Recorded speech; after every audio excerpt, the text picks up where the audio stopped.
მოკლედ მწერებზე და მღრღნელებზე. ო, მაგით ამას გვაჟრიალებს.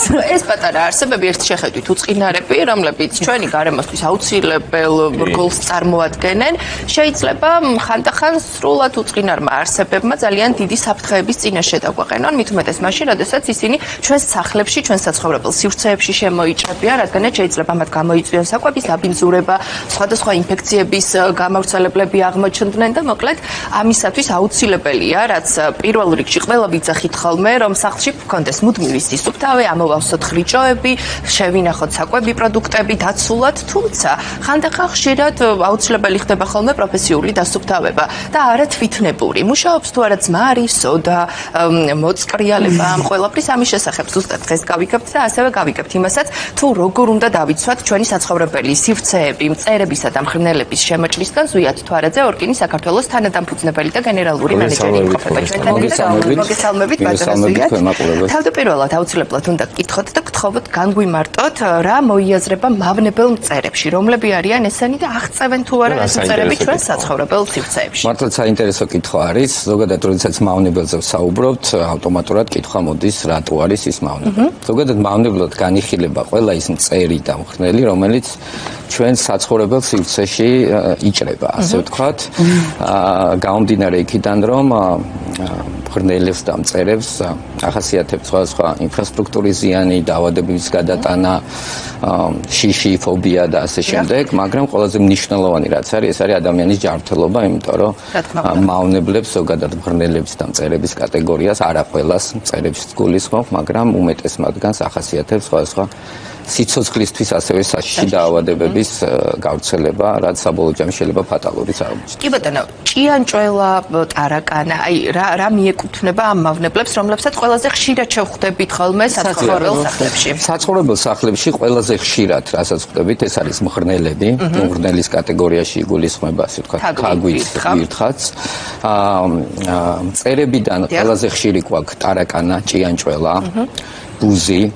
თუმცა თუ ჩვენ ავიღებთ ისეთ საცხოვრებელ სახლს, რომელიც გამოირჩევა რეკრეაციული სივრცით, ეზოებით, გამწვანებით, აქ გამოწვევები კიდევ უფრო მეტი გვაქვს. აქ უკვე ემატება ისეთი მწერების კატეგორია, რომელიც შეიძლება დაავადებების გადატანით არ გამოირჩევა, თუმცა სხვა შეიძლება ალერგიული ფონი გამოიწვიოს, როგორც არის ბზიკი მაგალითად, ხო?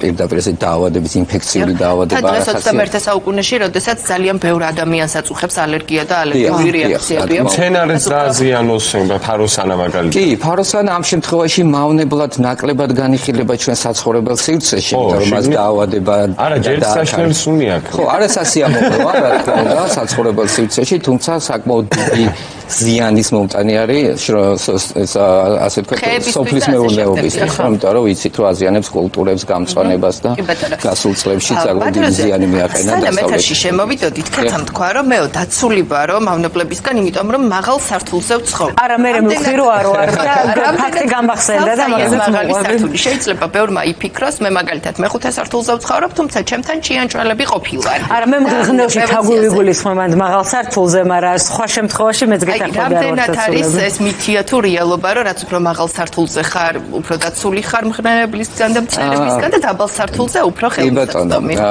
ყველა ინდივიდუალურია ყოველი საცხოვრებელი სახლი, რა თქმა უნდა, მაღალ სართულზე შედარებით ნაკლებია რისკი მაგალითად მღრღნელის, თუმცა აქაც უნდა ვთქვათ, რომ მღრღნელების მაგალითად ვირთხების შემთხვევაში ორი სხვადასხვა კატეგორია არსებობს, არის კანალიზაციის ვირთხა, რომელიც ძირითადად ქვემოთ ცხოვრობს, მიწაში, კანალიზაციაში, ესეთ ადგილებში და არის სხვენის ვირთხა, რომელიც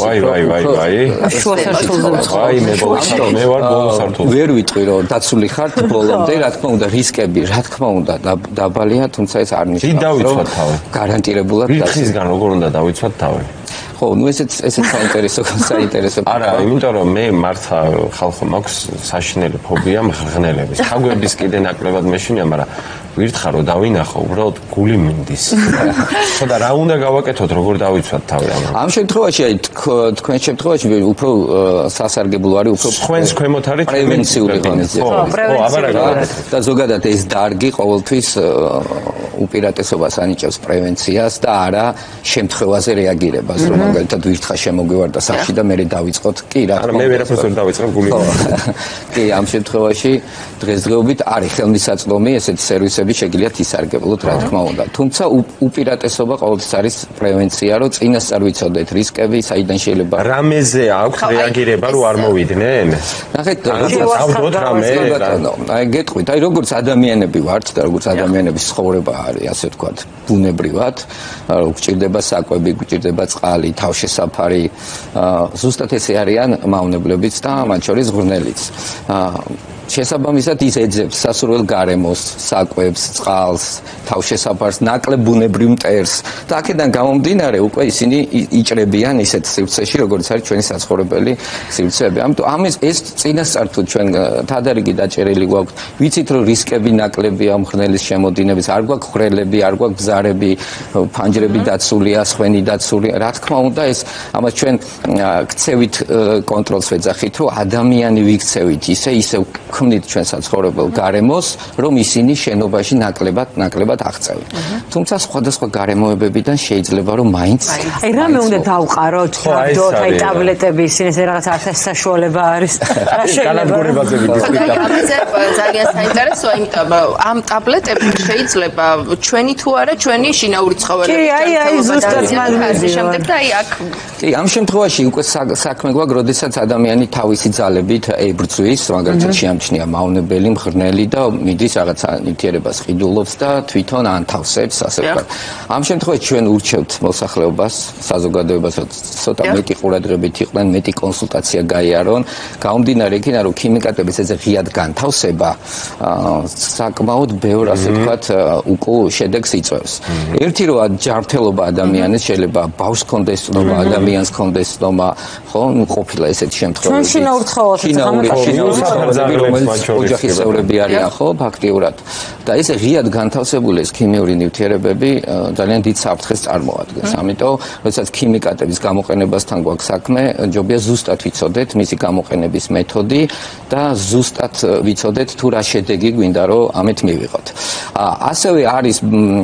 ასევე შევეხები, რომ როდესაც ხშირად ხდება ინდივიდუალურად ესეთი ნივთიერებების გამოყენება, ინტოქსიკაციასთან ერთად ხდება სხვა კიდე შემდგომი, ასე ვთქვათ, გართულებები, რომ შეიძლება მღრღნელმა შეჭამოს და მოკვდეს სახლში შიგნით, არ ვიცი.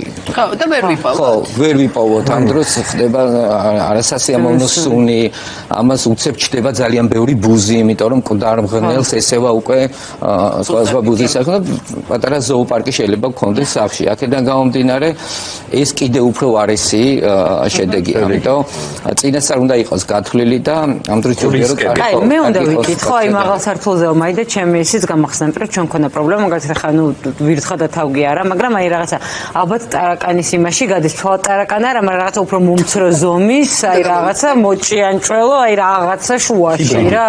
ჰიბრიდი არ ვიცი რა არის, ხო? ეგეც წერია ეგ? ნუ ალბათ უფრო წერია.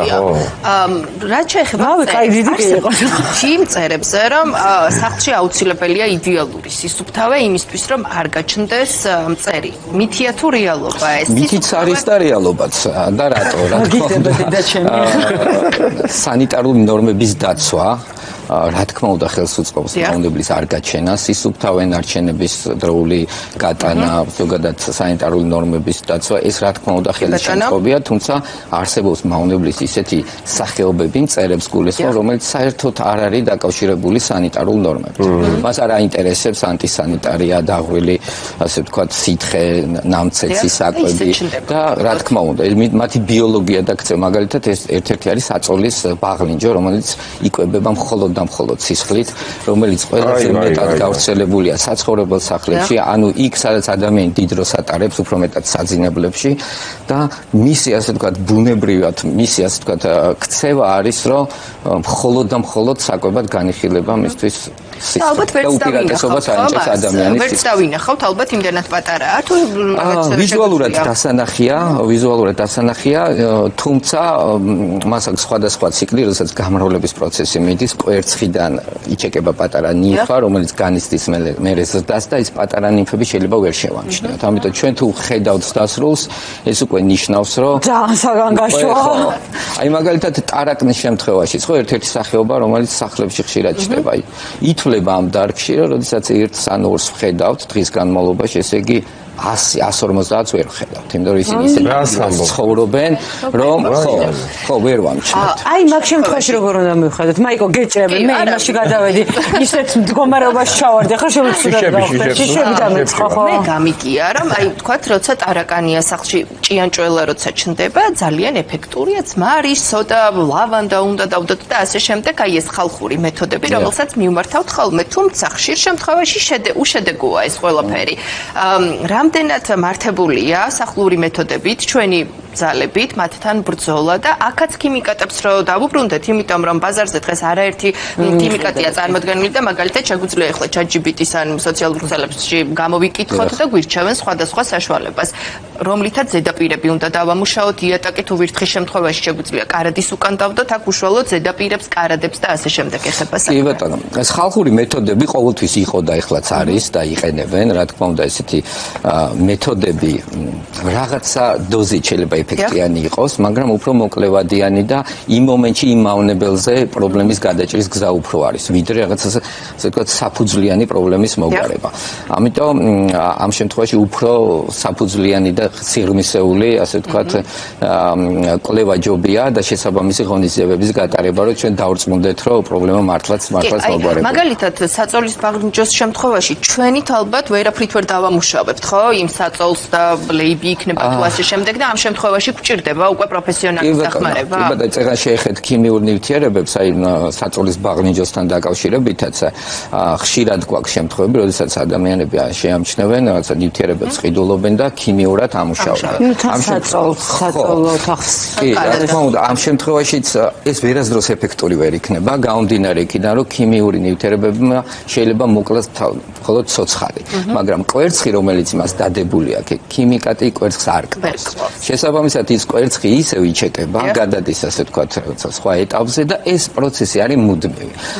აქედან გამომდინარე, კონტროლი არ არის მხოლოდ და მხოლოდ ქიმიკატის გამო. სამზარეულოშიც არის ხოლმე მაგალითად, მაგრამ ხშირად და სამზარეულოს მასე აი ამ შემთხვევაშიც, აი თქვენ რო ამბობთ, რომ ანუ ეს საფუძვლიანად უნდა მივხედოთ, აი რა იგულისხმება ამ საფუძვლიან მიხედვაში იგულისხმება პირველ რიგში, რომ უნდა ვიცოდეთ კონკრეტულად რა მავნებლებს, რომელ წელს ვებრძვით.